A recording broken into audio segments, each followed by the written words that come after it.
Assalamualaikum warahmatullahi wabarakatuh. Bertemu kembali dengan Agna Sofi Official. Dalam kesempatan ini kita berada di kota Madinah. Jadi kita akan membahas tuh amalan-amalan apa saja yang harus kita lakukan ketika kita berada di Madinah.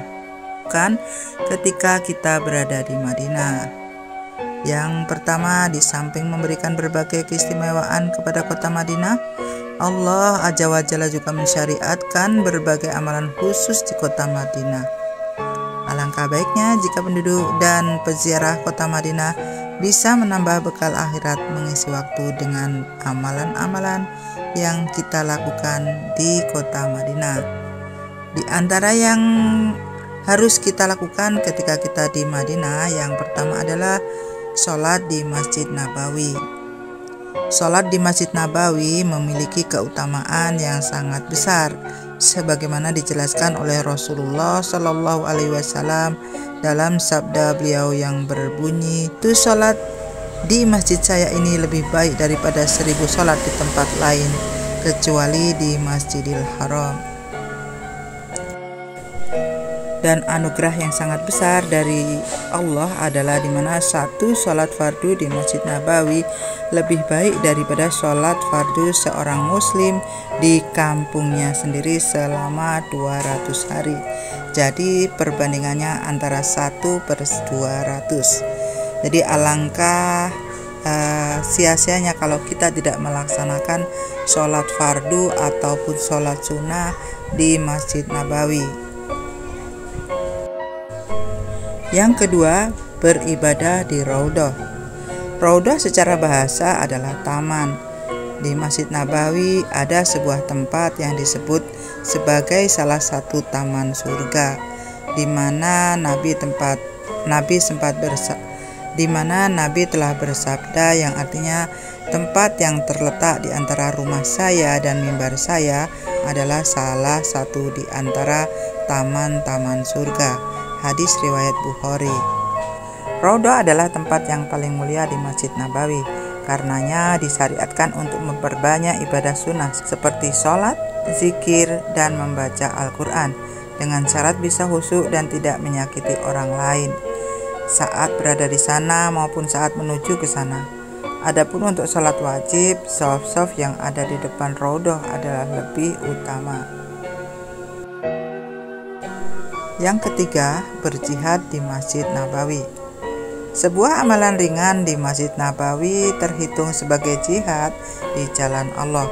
Hanya dengan niat belajar atau mengajar, melangkahkan kaki menuju Masjid Nabawi, itu laksana berjihad di jalan Allah.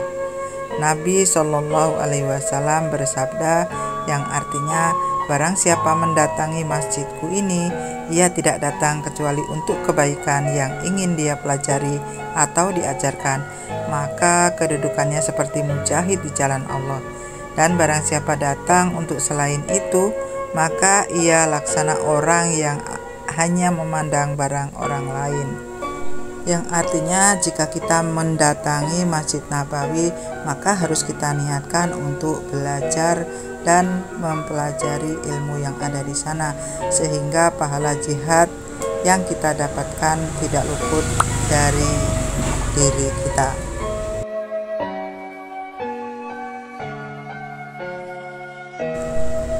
Yang keempat adalah ziarah kubur Nabi Shallallahu Alaihi Wasallam. Orang yang tinggal di Madinah atau mengunjunginya disunuhkan untuk berziarah ke kubur Nabi Muhammad Shallallahu Alaihi Wasallam. Namun kita juga perlu memperhatikan pesan Nabi yang artinya, jangan jadikan rumah kalian seperti kuburan dan jangan jadikan kubur saya sebagai id, dan bersolawatlah untuk saya karena solawat kalian sampai kepada saya dari manapun kalian bersolawat.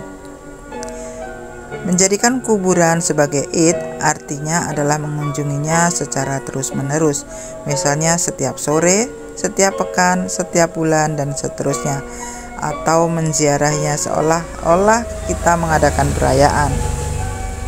Maksud ziarah kubur Nabi Rasulullah SAW adalah mengucapkan salam dan sholawat. Ketika beliau melarang umat Islam untuk terus berziarah, Beliau menunjukkan penggantinya, yaitu mengucapkan sholawat dimanapun mereka berada tanpa harus datang ke kubur beliau. Demikian beberapa hal yang mesti kita lakukan ketika kita berada di Madinah. Semoga bermanfaat. Jangan lupa like, komen, dan share. Jangan lupa bunyikan loncengnya supaya mendapatkan notifikasi terbaru dari Agna Sofi Official. Saya akhiri, wassalamualaikum warahmatullahi wabarakatuh.